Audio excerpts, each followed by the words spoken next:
What's up? Hey, bro. Hello, hello. Can you see me? Can you hear me? Yeah, you got me. Yes, yes. All right. Awesome. One sec. Can you all hear us out there? Give us a thumbs up if you can. I think they can. I can hear you. Righto. All right. Let's jump into it, man. I'll let you steer the Cool. ship. All right. Thanks, brother. All right. Well, the basic intention for us jumping on and chatting, Leslie and I have been working together. We've been part of a brotherhood for the past 18 months, the Shambhala Warrior Brotherhood. And we simply just wanted to give people an opportunity just to kind of feel what goes on in the men's work that we do and just kind of like what actually is the potency or the usefulness or the power of this sort of work and the gatherings like brotherhood. Like, how is it so powerful? Because in my life, I found it to be um, the most powerful healing modality, if you could call it that. And I've been going into that. Like, why is it? What is it that's so potent about just consistently gathering with men in a certain way? Mm, So that's why I felt to jump on this live with Leslie today. So we've been journeying together for a number of years, and the last 18 months, pretty much week in, week out, we are part of a gathering of men that gathers online in a very sort of sacred way, in a sort of light ritualistic way. It's a sharing circle, um, and a lot of truth and rawness and vulnerability is expressed. And so I just wanted to talk about that because I feel like there's a lot of men out there who just aren't aware, A, that that's available, B, that that will do anything, or how that could be useful, because it's quite an unfamiliar thing in this day and age. So what's been your experience, Leslie?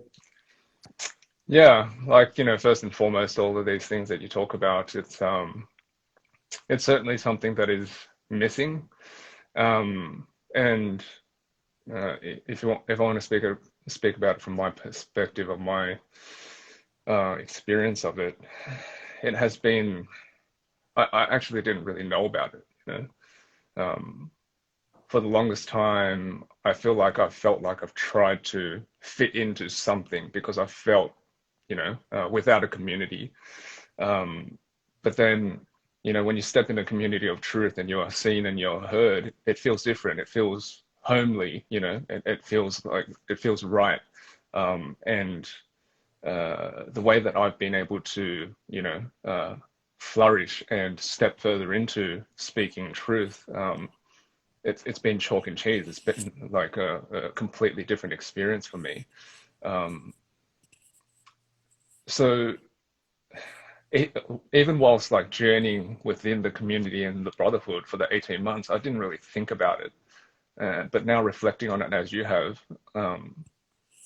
it's just this subtle consistency of authenticity, or this rawness of speaking truth and honoring truth and speaking with sincerity and intention that has Hmm. simply allowed me like to go from strength to strength in further clarifying what is truth for me and standing for that and upholding that, and speaking that Hmm. into the world.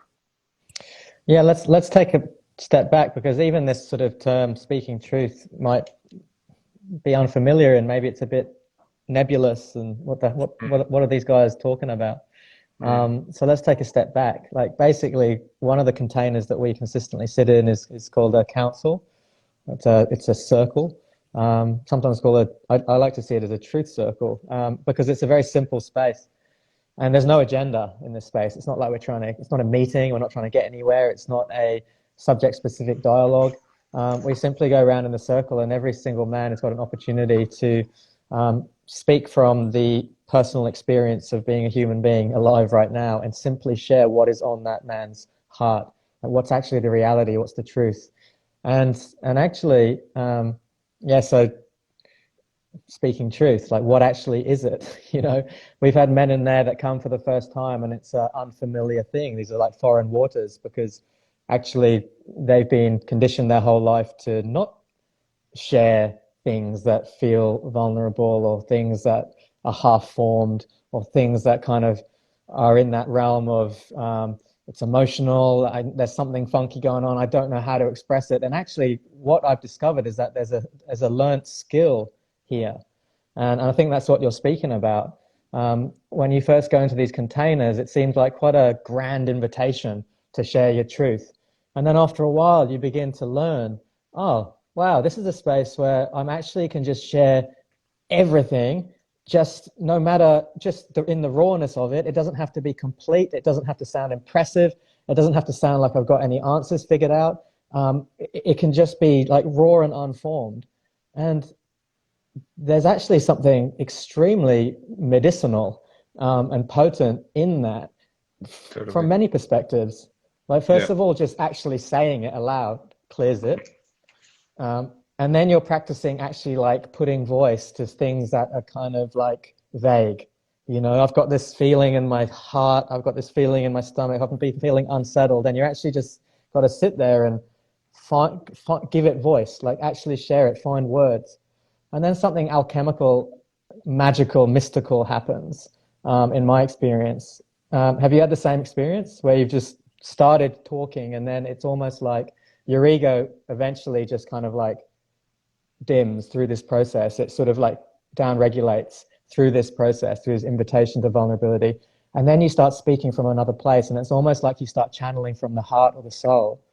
And then everything shifts. The frequency in the container shifts. People lean in a little bit more, hair stand on end. You can feel like the realness that's been spoken. And there's a certain vibration that emanates when a man's actually getting to the core or getting to the truth or sharing something that has previously been repressed or unexpressible. And when that happens, the whole container kind of takes on a different energy as well. Mm. Yeah, for me, like totally, it's like this experience of reflecting on the spot and out loud within a community space, and that sort of allows it and is very conducive to it. Um, which I find it like a very a beautiful thing. I'm a very reflective person, you know, within or outside of these circles, but within the circle space, it's different because you've got the energetics of being held by the brothers. You know, we've got a group of men who are there simply to do the same as you, and they're listening wholeheartedly. There's no intention behind anything other than to be there and to support each other. And um, I think the experience that I personally have is when I speak, the initial start is like sort of breaking through the initial crust of like, you know, social norms and, you know, nervousness and things like this, and sharing in a group setting like this, and sort of shaking off like the sleep, if you will, that sort of analogy. And then once you sort of get rolling, and start exploring your language and the emotional and visceral feelings that are moving through your body and try to language them in some way, you eventually get to a spot that is sort of like, oh, aha, that's what it is. Mm, The inflection might change, you know, the tone of voice might change, the cadence of voice might change. Um, you might hear some like, you know, emotional tremors that come out through the languaging.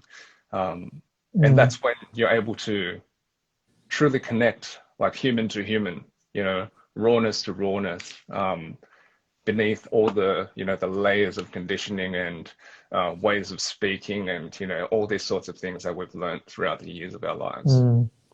Yeah, I've been reflecting on the healing power of pure presence. And I was sharing something yesterday about how, you know, in our relationship with women, actually, in my experience, all they actually want and all we can actually give is our full, undivided attention, our presence. And to actually be in a space where, when it's your turn to speak, you've got a dozen or 20 men who are all giving you their undivided, pure presence. No distractions, no interruptions, no questions, just pure, open hearted listening. That's really that's very powerful. You can feel that. You can feel that invitation to share. It's an open space. There's a hole in the center of the circle, and that's where your truth is being invited to land or emerge from. And I Mm, feel like there's something so powerful in just the purity, the simplicity of just being held by men there who are just there to listen to you share whatever it is that you've been stumbling upon or struggling through, or um, in your human experience. Yeah, it really is very healing. Yeah.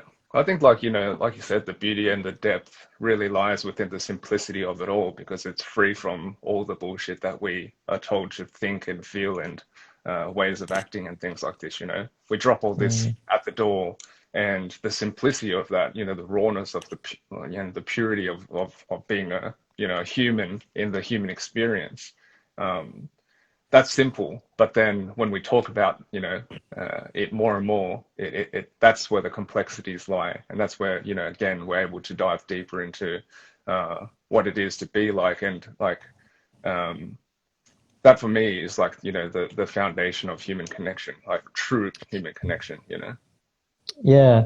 One of the invitations when we open up this sacred space for sharing, the very simple invitation um, is to just leave all the identities, all the masks, all the roles outside the circle. And you can pick them up when we leave if you want. But the Mm, invitation is actually to sit in the circle as a being, just being to being, soul to soul, just man to man, but without any of the story, without the past, without the future, just an invitation to pure presence in the moment. It's no small thing to ask that of men, especially men that you haven't known for a long time, especially a bunch of men that you potentially never met. It's no small thing to ask them to put down the masks, to put down the armor, all the things that have served them so well to protect them, and to show up kind of like nakedly in circle. It's a very particular form of courage, but it actually creates the power in the ritual. It's actually just in that you've got a dozen beings without the protection, without the armor, without the roles, without the stories, just showing up. And there's a mm, purity to it. There's a real purity to it.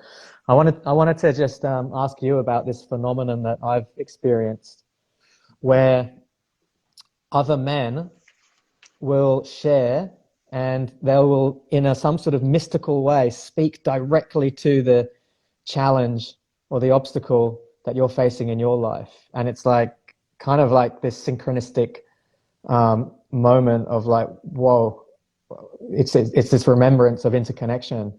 Have you experienced that? yeah, man. I mean, it's funny because uh, when we try to find this in everyday life out there, it's like there's like a common collective understanding and language to things, and we try to relate to them and understand them at a very um, hollow, shallow definition type level. This word means that, and that word means this, and things like this.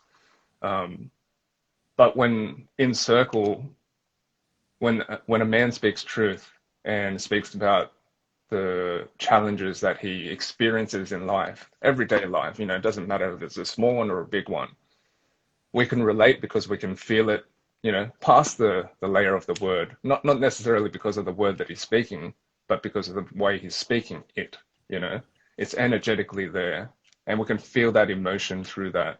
And it's no small thing to step across that, precipice, that line of initiation, to come in full rawness and be courageous enough to speak these words. But to speak it in full rawness, it touches differently. It's not, for me, it's not intellectually understood, these Mm, words. I feel it mm, viscerally somewhere in my body.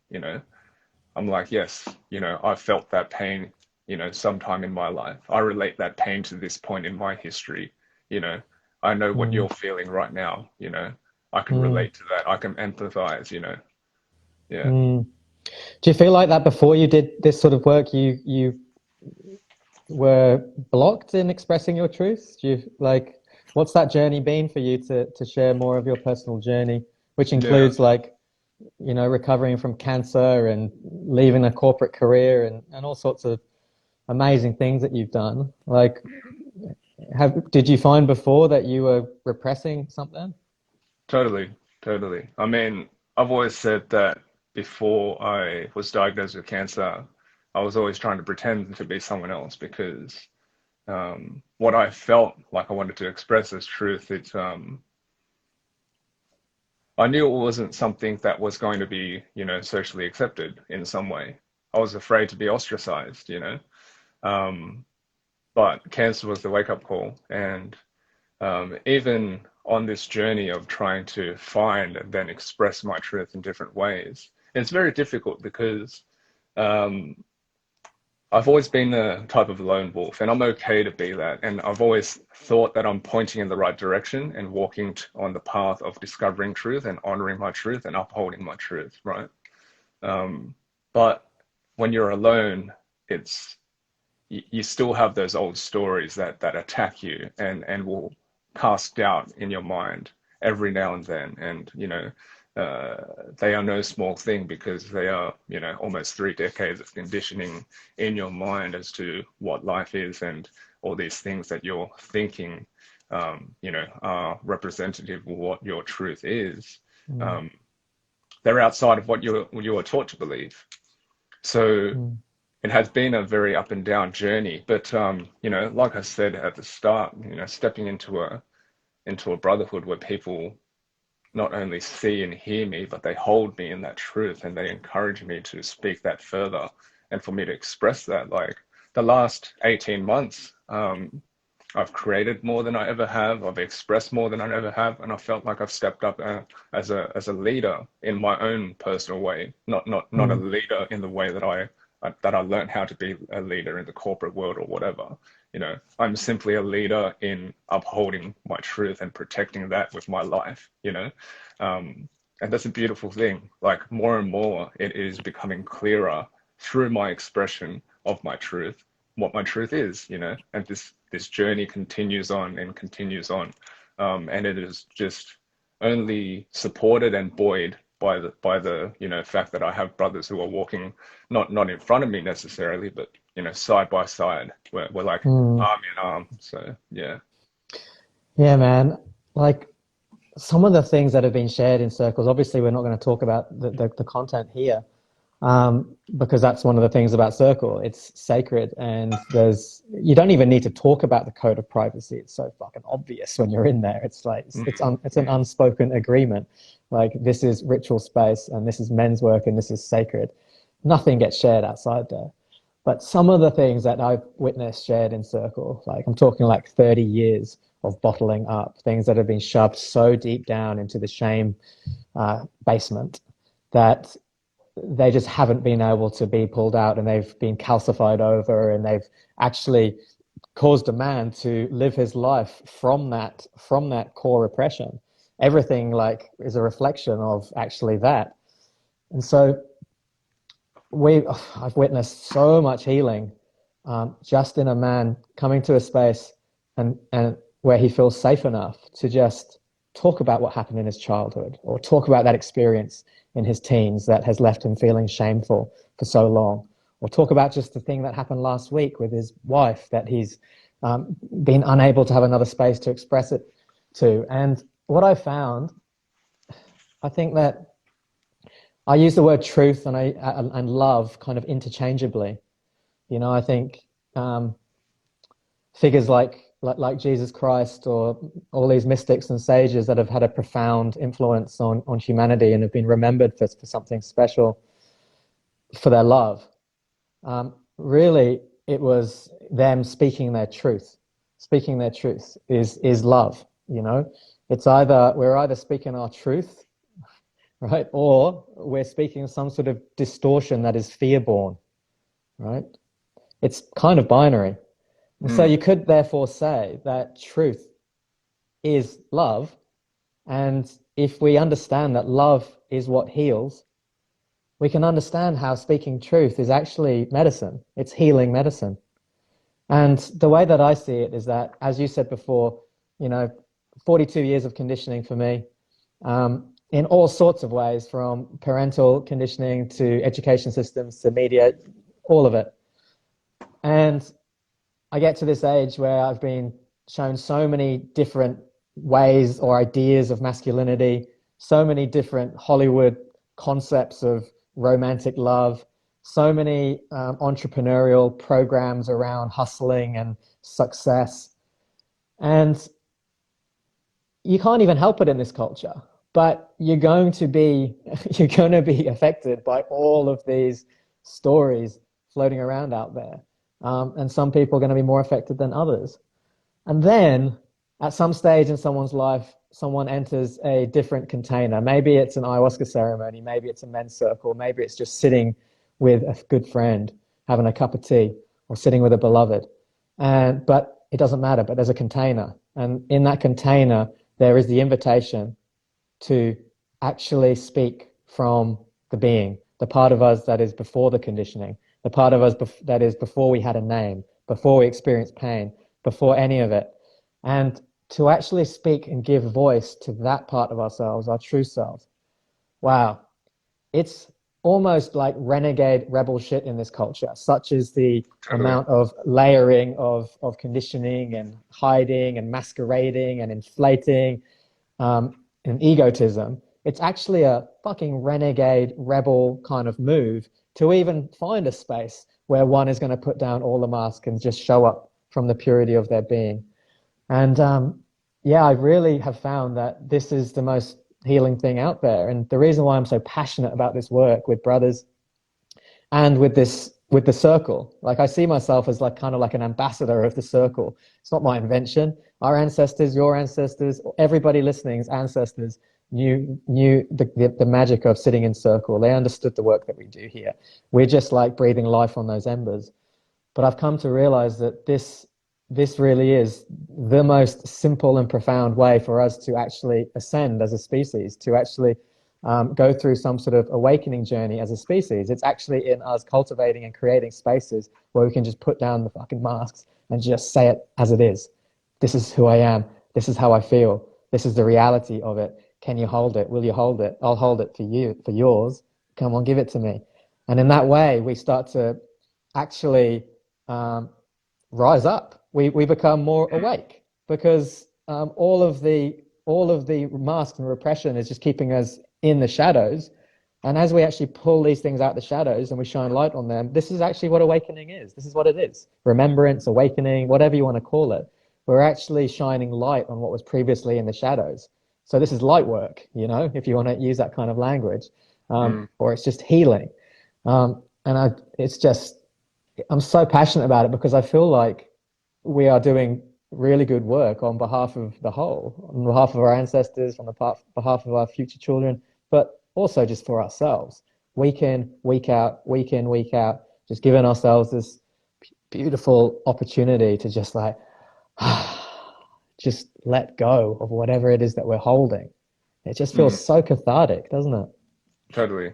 I mean, it's such a like you paint the contrast, you know, like I was having a conversation with a brother recently and just saying that, you know, very few and far between you'll be able to find, you know, a person or a community or a group of people where you know, you don't have any like small talk. You cut through that shit and you just talk straight from the heart, you know?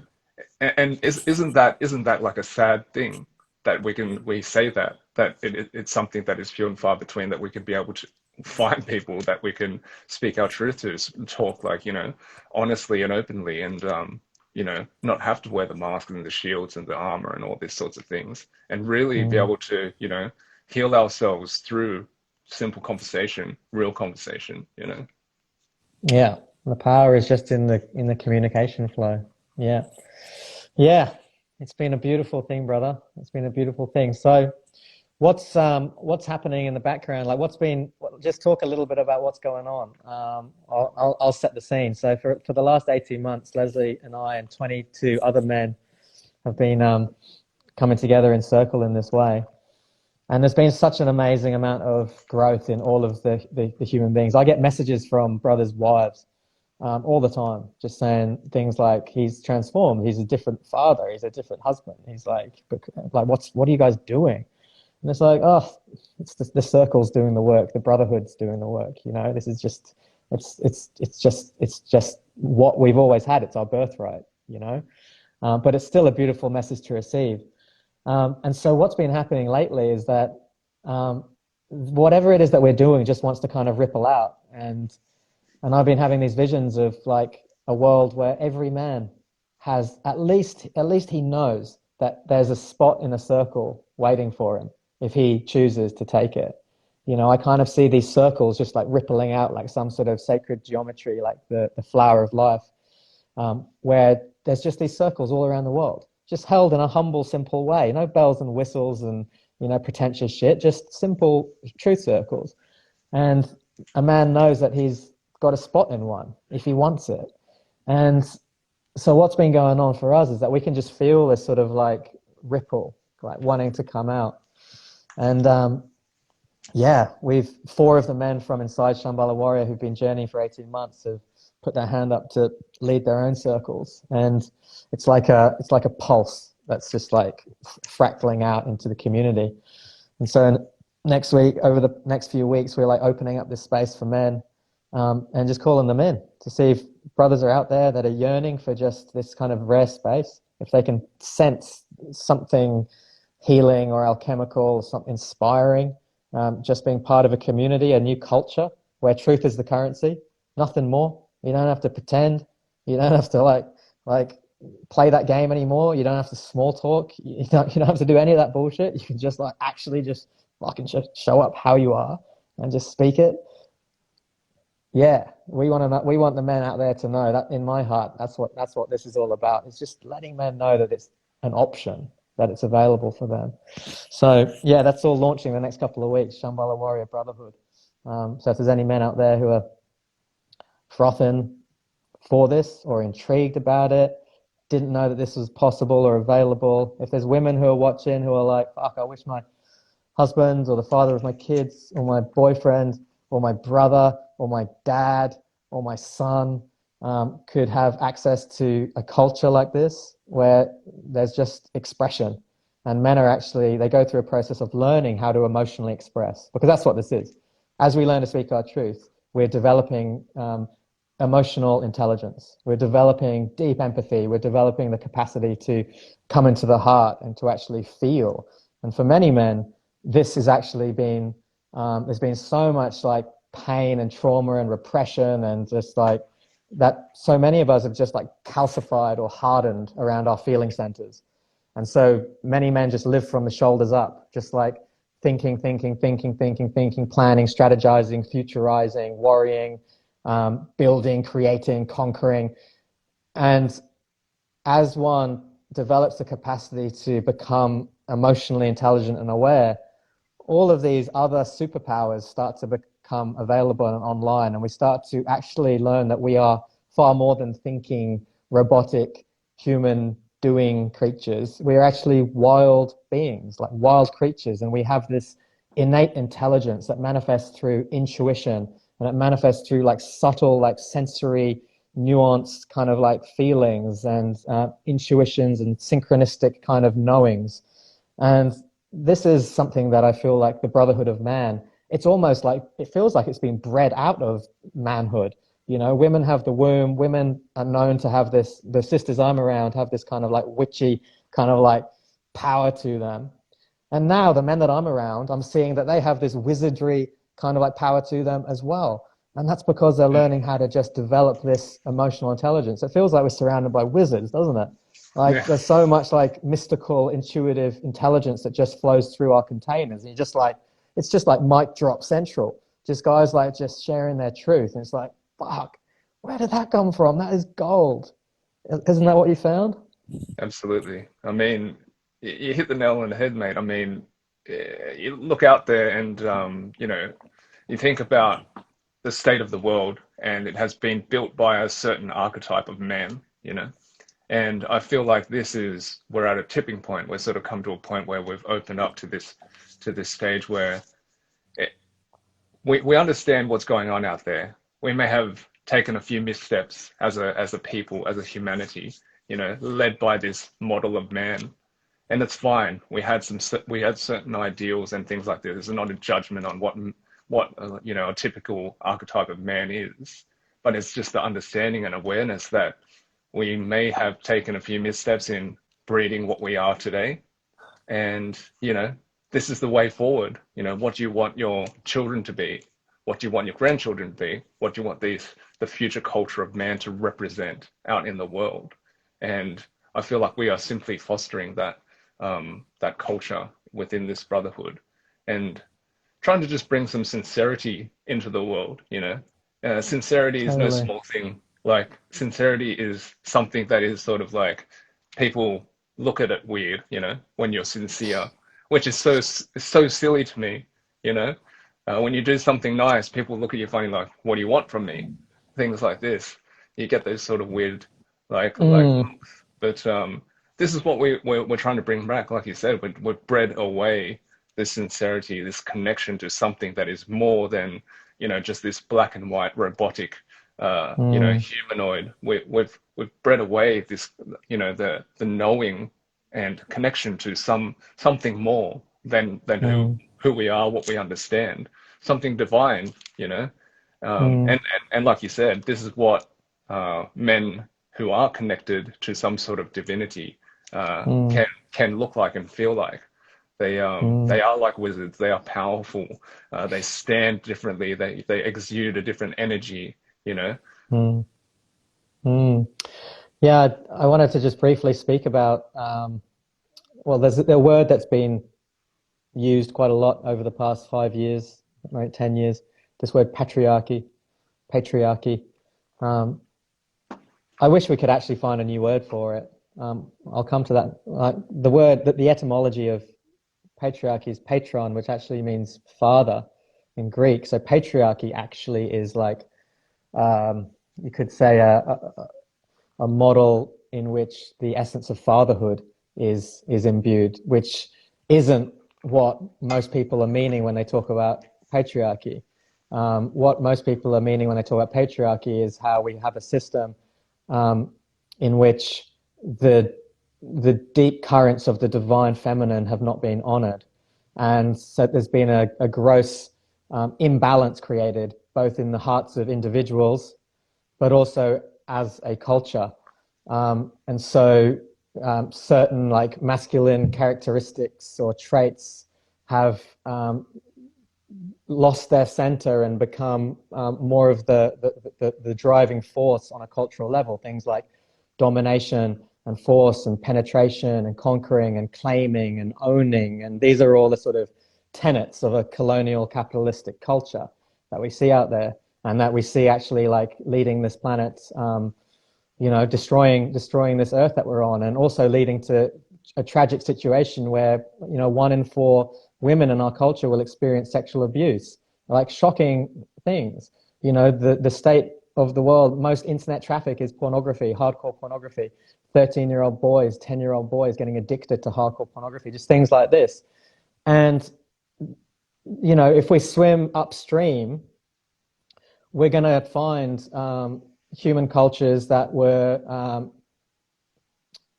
hunter-gatherer, and then you got warrior class cultures, and then you got things like the agrarian revolution, the industrial revolution, and basically lots and lots and lots of things that just happened in the past that sort of created these very, very strong notions of what manhood or masculinity is. And it reached a point of imbalance, basically. You know, people talk about toxic masculinity. I don't actually like that term itself because I feel like masculinity has a purity to it. I think that there's been like toxic behavior by men and women who have been conditioned by generations and generations and generations of culture that has lost its way and lost its balance when it comes to honoring the masculine and the feminine, right? Mm. And so, actually, when we sit in circle together, there's a one of the pillars of our spaces, which wasn't even planned out, is this deep honoring of the feminine. I say that it wasn't planned out because I want to stress the fact that this is innate in man. It's innate. It just comes up. We all know that we've come from the womb. We all know that all life comes through the womb. And we all know that we ain't got wombs, but our sisters have got wombs. And we've got something else. We've got broader shoulders and we've got minds that operate in different ways. And we understand on a very deep level that our primary imperative as a man is to actually protect and honor and serve the womb and all who carry the womb. And this is not ideology. This is just simple kind of like biology, if you want to look at it through that lens. This is sort of like how we survive. And so a lot of what we're doing is actually feels like it's cleaning up, and all the other men out there holding space like this, we're cleaning up, and we're actually working to rebalance something that's gone off kilter. You know, we've lost the connection with the divine feminine, and we're bringing it back into our spaces, and we're learning ourselves in a humble way how to actually embody the divine feminine, how to actually like be integrated men, where yes, we build things and we create and we like carry ourselves as men. We have this innate masculinity. We don't need any ideological ideas about manhood, but we're also artists and creators, and there's a lot of like poetry, and there's a lot of intimacy, and there's a lot of like emotional expression that happens in our containers. And it feels like there really is this recalibration of what it is to be a man in a way that is actually like cleaning up a lot of the patriarchal concepts or ideology that have been passed down until very recently. You know, our fathers, their fathers were actually very, very staunch. This whole generation, like until now, has been embodying this kind of like warped balance. And so I feel like it's now. We're in the generation where we actually can do Totally. so much work to break chains and to actually say, no, this is what we break the chain here. We can see the pains of our fathers, and we can honor the pains of our fathers and our grandfathers and all that's been passed down, and honor the perfection of it, and thank them for all the work that they've done and all the wars that they've been in and all the pain that they've suffered and the amazing work that they did in the best way that they could to honor the womb and to honor life at that level of consciousness, the best that they possibly could. And now we get to stand on their shoulders and all of that pain and actually have the awareness that we have and say, actually, this is not regenerative. This is not what we choose to pass down to our children. And so we get to sit in spaces where we get to practice a new way of being a man. Unfortunately, we don't need to learn it from a manual or a book. The earth seems to just teach it to us. And so what we do as brothers in Shambhala Warrior, it's a very shamanic kind of container in the sense that we take our wisdom straight from source, straight from the trees, straight from the forest, straight from the ocean, straight from Mother Earth herself. And we cultivate this connection through various shamanic practices of like actually being creatures of the earth. And what comes through is an innate knowing of how to show up as a man, to be present, to hold space, to speak truth. Codes like integrity, nobility, impeccability, courage, these don't need to be externalized notions that we try to like wear like a mask. In fact, they just emanate through us when we are just like living from the heart. They're just there already, aren't they? Is that If we been allow your them to. experience as well?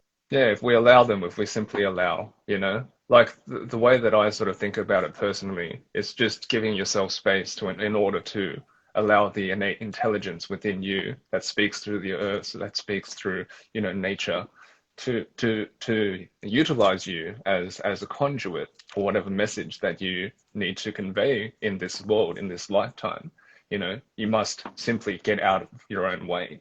And that is why I've always found, you know, the practice of meditation very, you know, healing for myself, is because it allows myself to get out of my own way. But even diving deeper into the brotherhood and having a space that, you know, further, you know, pokes at that, at those sores and points out your blind spots and things like this, and so, and just sort of you know, caringly caresses you back and saying, are you speaking from the you? Are you speaking from the I? Are you speaking your truth? Or is this an old story that you're holding on to, that you believe that you're speaking? You know, it's beautifully, you know, directive in a way that is holding you accountable and giving you you know, responsibility back in your own life, Mm.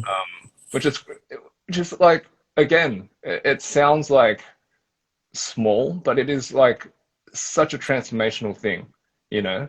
It's such a change in who you are as a person fundamentally, you know. So Mm. Final point I wanted to speak to.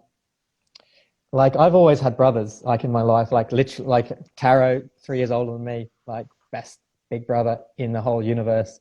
Love you, Taro. And but I've always been surrounded by brothers. You know, I played sports growing up, and I always just had my guys around me. But I, it wasn't until a few years ago that I discovered brotherhood the meaning of it, the power of it on another level. And I speak about brotherhood being like a song line, like a, it's like an energy, or an intelligence. I feel like brotherhood actually contains an intelligence. Like I've been, the memory that's coming into my mind right now is a few years ago, being on a men's rite of passage, and we were all just roaming the country, and there was this, we were camping out and we were making fire by rubbing sticks together, and we were like, um, just like really tapped into the wild. And these kind of like memories that I feel like are bone memories that stored deep in me started to arise. These memories of, I don't know, my ancestors, or maybe it was past lives or whatever it is, but it was just like this feeling of like rightness, righteousness, like this is the good stuff, like in my body as I was walking around. My brother there, we're tracking animals, we're keeping an eye on the weather, we're like gathering together around the fire to like make food together. We're at the edge of the village, we're talking about our relationships, we're talking about how we're showing up for our families. And I started to have these memories, like this realization, this is how it's always been. There's always been the together space, mother and father, man and woman, families together, village together. And then there's always been the women going away with the women and the men going away with the men to do a certain type of different kind of work, a different sort of business. And I had these feelings just flood through my body like a remembrance, like, brotherhood. There's something that can only happen. There's a type of growth that can only happen in brotherhood. And there's a type of growth that can only happen in sisterhood, I'm imagining. But in brotherhood, I found that there's something very unique in the particular intelligence of brotherhood. A brother can tell me something, call me out on something. And if I trust that brother because he's been speaking his truth, then I'm going to listen. And it's going to land in a different way, It's going to land in a way that's like slightly different because it's coming from a brother, and there's no agenda there. He's not trying to control me or manipulate me. He's like just got my back, and he just wants the highest for me. And it's these little subtle things where we can just reflect back to each other again and again and again. So brotherhood, it's been such an amazing realization in my life, and something that I now just seek to nurture, and blow more energy into. And I encourage anybody listening, any of the men out there, to just like honor the brotherhoods that you're already in, and just ask yourself how they can be nourished, how they can be like, how the sacred can be brought into them, how the potency can be brought back in, whether it's a regular full moon gathering, whether it's a weekly sharing circle, whether it's turning that kind of camping trip where you get a bit loose and sink a few tinnies and just having the fun, but also bringing a bit more intentionality to it, or cutting through the small talk and being like, hey, should we check in? Should we check in and like talk about how we're doing on an emotional or spiritual or psychological level? Like these are the sorts of things that I feel like are gonna water or nourish the global brotherhood of man in a way that's going to help us all rise up. And as we rise up, the women rise up. As they rise up, we rise up. We all rise up as a human family. And this is it. This is how we're going to dream the new earth into being. This is how we're going to come out of these old ways, these old paradigms that are not regenerative and that are life destructive. This is how it starts, in this humble way of just, for me, having the spaces, sacred brotherhood to share truth. So, yeah, did you want to share anything before we close this beautiful space? No, I was just going to say, just to follow on from that note, it's also a beautiful way to, think about, casting a discerning eye on your existing, brotherhoods and communities, and, just think about whether they are, in fact, regenerative, and they are supportive, and they are encouraging and a loving and a nurturing way, and if they're not, there's a question to ask. There really is a question to ask whether why that is the case, and what is in between, what is sitting between the truth of this connection. Yeah. Mm. Beautiful. All right. Well, any fellas out there, get in touch with Leslie and I if you're interested, if you want to have a yarn about what it is that we're all putting together at Shambhala Warrior. It feels really good. I just feel to share it from this sort of natural, simple place from my heart because, I just froth about this work. I just want more brothers to have access to this healing medicine. So yeah, get in touch. Any women out there, if you feel the brothers and the men in your life could benefit from this work, what we're talking about, just get them in touch with us as well. Thanks, Leslie, for sharing the space. It's been awesome to yarn about some of these things with you. Likewise, brother. And also, before you leave, you've got to tell people tomorrow morning as well, Sydney time, 7 a.m., you do have a council where you're holding it for many brothers. So if you have resonated with any of the words that we've spoken and you want to, feel the vibe and you want to feel the energy of brotherhood, Jiro is holding space tomorrow morning. So feel free to drop in. You can register for that. It's a free event. And then the link is in my profile, Tribal Council. It's just an opportunity to like taste what we're talking about. So yeah, awesome. Thanks for reminding me about that, Leslie. Cool. All right, brother. Much love. Big love.